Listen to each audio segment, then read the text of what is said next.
बच्चों, कल मैंने आपको क्या बताया कि भाई वर्गीकरण कैसे करते हैं, क्यों करते हैं, क्यों आवश्यकता होती है, ठीक है ना। और ये भी बताया था द्विनाम पद्धति क्या होती है। द्विनाम मतलब दो नाम। पहला नाम क्या होता है, वंश का नाम, जीनस नेम। सेकेंड नेम क्या होता है, स्पीशीज नेम, जाति का नाम।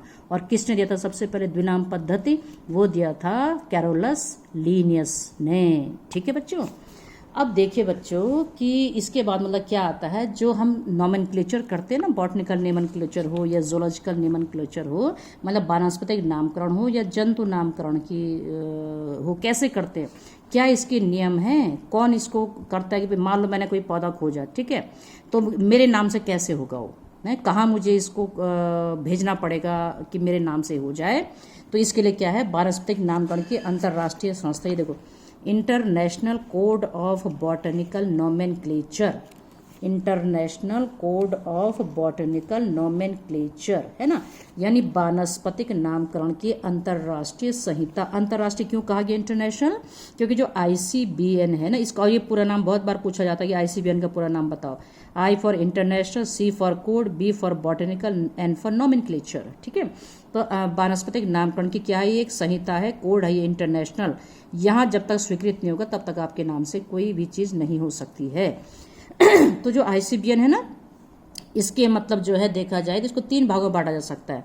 प्रिंसिपल, सिद्धांत क्या है इसका, लॉज क्या है इसके, और सिफारिश क्या है, रिकमेंडेशन क्या है ना। ये तो बात की बात है ना। पहले हम समझ तो ले कि ICBN के क्या नियम हैं, क्या है इस संहिता की मुख्य विशेषताएं, क्या विशेषता इस ICBN के हैं। तो पहली विशेषता तो ये है, इससे बच्चों क्या होता है कि जो भी पौधा हमने खोजा है ना, उसकी विस्तृत व्याख्या जो हम लिखेंगे वो किस भाषा में होना चाहिए, लैटिन भाषा में, ग्रीक भाषा में। किस भाषा में होना चाहिए, नए पौधे का पूरा विस्तृत वर्णन लैटिन भाषा में होना चाहिए, है ना। और उसके अंत में जिसने इसको खोजा है, जो इन अन्वेषक है, लेखक है, उसका नाम अवश्य लिखा होना चाहिए। मतलब हम भेजना तो पड़ेगा ना हमको कहीं ना कहीं कि मैंने भाई ये चीज़ खोजी है, तो कहाँ भेजूंगी मैं, ICBN में भेजूंगी। तो पहले उसका वर्णन भी मुझे किस भाषा में करना होगा, हिंदी के, इंग्लिश के अलावा लैटिन भाषा में, ठीक है। दूसरा ये होता है बच्चों कि प्रत्येक जो चीज़ हमने, जो टाइप खोजा ना हमने, तो उसकी पूरी जो सूचना है, उसकी जो मतलब पूरी डेट है, उसका जो है फ्लावर है ना, मतलब फ्लावर की जो है संरचना कैसी है, उसका स्ट्रक्चर कैसा है, या उसका जो फ्लोरल फॉर्मूला कैसा है, सब चीज़ मतलब उसके बारे में डिटेल कि किस डेट को आपने खोजा, है ना। उसका पुष्प कैसा है, संरचना कैसी है ना, और उसका पुष्प सूत्र कैसा, ये सब आगे पढ़ेंगे, पुष्प सूत्र क्या होता है, ठीक है। तो उसकी संपूर्ण सूचना, और उस पौधे को जो आपने खोजा है ना, उसका हर्बेरियम भी बनाना। हर्बेरियम क्या होता है कि उस पौधे को कॉपी में आप दबा देते हो, जब पत्ती दबाते हो बचपन से, सुखा करके मतलब उसको प्रेस कर देते हो कॉपी के अंदर, तो वो जो है आपका हर्बेरियम कहलाता है, ठीक है। तो वो पूरा जो है बना के आपको अलग से रखना पड़ेगा। ये 2 चीज हो गई।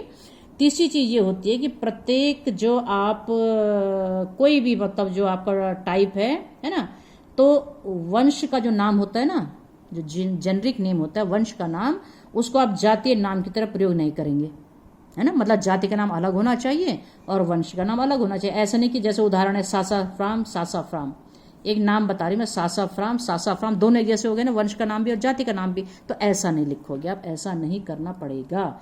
इसके अलावा जो आपके नए पौधे का नाम है ना, जो अभी आपने दिया है, सबसे पहले आपको कहाँ स्वीकृत कराना होगा, इसको ICBN में स्वीकृत कराना होगा, समझ रहे हैं, है ना। और इसके अलावा आप देखिए जो भी नाम आपने दिया है, जो खोजा है ना, उसको आपको बॉटनिकल जर्नल में, यानी जो आपकी किताबें होती है ना, वानस्पतिक पत्रिकाएं होती है, मैगजीन में प्रकाशित करना भी जरूरी है, मैगजीन में प्रकाशित करना जरूरी है, ठीक है। और ये भी कहता है ICBN कि जितने भी आप खोज रहे हो ना पौधे, उनकी जो फैमिली है, आपने पढ़ा होगा फैमिली, जैसे आप क्रूसीफेरी पढ़ते थे, पढ़ा होगा आपने कुछ न कुछ हाई स्कूल में, तो फैमिली वो ये कहते हैं कि AC में समाप्त होना चाहिए। हर फैमिली के पीछे क्या लगा होना चाहिए, AC, जैसे मालवेसी, लिलिएसी, है ना, पोएसी, लेग्यूमिनेसी, ACS, यार सबके पीछे।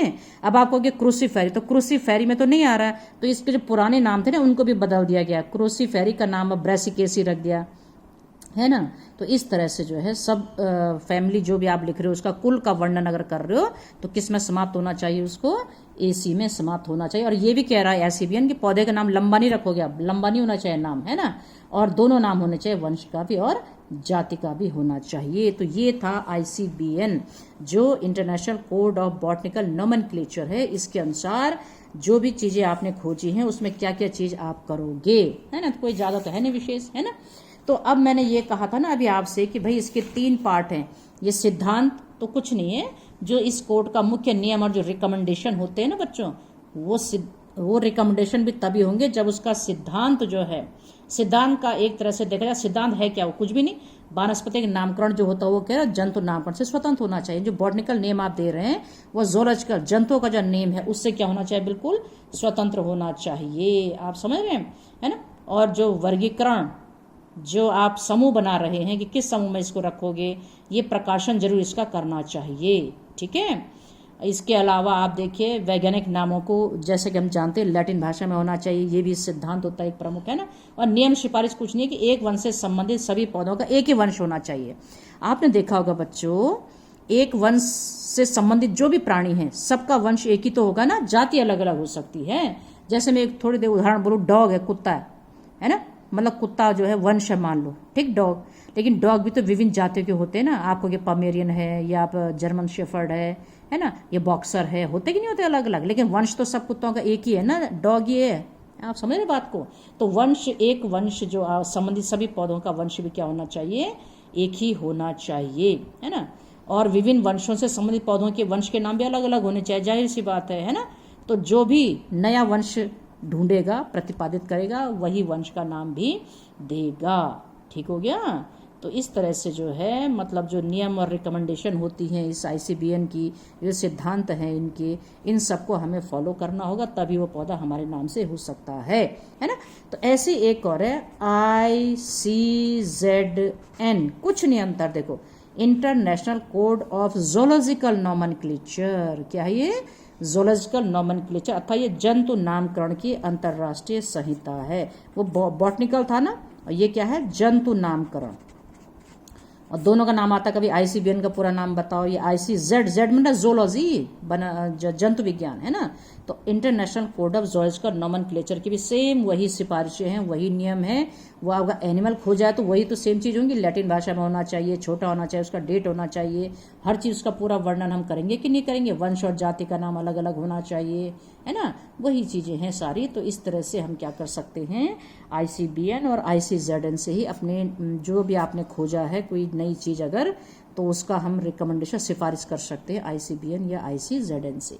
तो कोई खास नहीं, इसमें एक नंबर का ऐसा आ जाता है कि ICBN का पूरा नाम बताओ या ICZN का पूरा नाम बताओ, ठीक है। अब मेन आता है इस क्लासिफिकेशन में आता है आपके टैक्सोनॉमिक रैंक क्या होते हैं, टैक्सोनॉमिक रैंक्स। क्या मैंने लिखा बच्चों, टैक्सोनॉमिक रैंक क्या होते हैं, समवर्ग, इसको हम कहते हैं वर्ग की समवर्ग। क्या कहते हैं बच्चों, वर्ग की समवर्ग। अब आपको कि ये क्या चीज है, वर्ग की समवर्ग क्या होते हैं, है ना।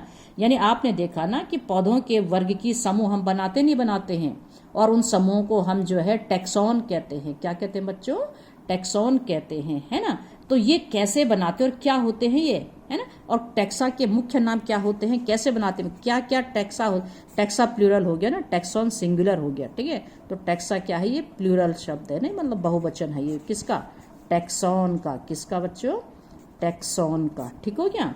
अब बात आती है कि रैंक क्या है, टैक्सॉन क्या है। आपने कभी वर्गीकरण किया, आप क्या लिखते हो, आप लिखते हो जगत, लिखते हो ना, है ना। आप लिखते हो संघ, ठीक लिखते हैं। आप लिखते हो वर्ग, आप लिखते हो वंश, आप लिखते हो जाति। तो इस तरह से बनाते कि नहीं बनाते, आप ये देखिए, बनाते हो ना। तो यही तो है टैक्सा, इन्हीं को हम टैक्सा कहते हैं, या एक को हम क्या कहते हैं, टैक्सॉन कहते हैं। क्या कहते हैं बच्चों, टैक्सॉन कहते हैं। तो बनाते कैसे इनको, क्या क्या रैंक होते हैं। सबसे बड़ा जो हम कहते हैं ना बच्चों, सबसे बड़ा जो संवर्ग होता है, सबसे बड़ा जिसको हम कहते हैं वर्गीकरण की इकाई, क्रम से अगर मैं कहूं कि बताओ तो जरा टैक्सॉन क्या होते क्रम से, तो सबसे बड़ा होता है किंगडम। क्या होता है, किंगडम, या इसको हम कहते हैं जगत। सबसे सारे एक ही तो उसमें आते हैं, सारे जंतु जगत या पादप जगत भी तो एक ही जगत में आएंगे। जगत सबसे बड़ा होता है, ठीक है। अभी मैं बताऊंगी सबसे छोटा क्या होता है, सबसे बड़ा क्या होता है। ये टैक्सॉन में नेक्स्ट वीडियो में बताती हूँ इनको, टैक्सोनॉमिक रैंक्स नेक्स्ट वीडियो में। आज के लिए इतना है कि भाई आपने ICBN और ICZN की विशेषताएं सुनी हैं, ठीक है।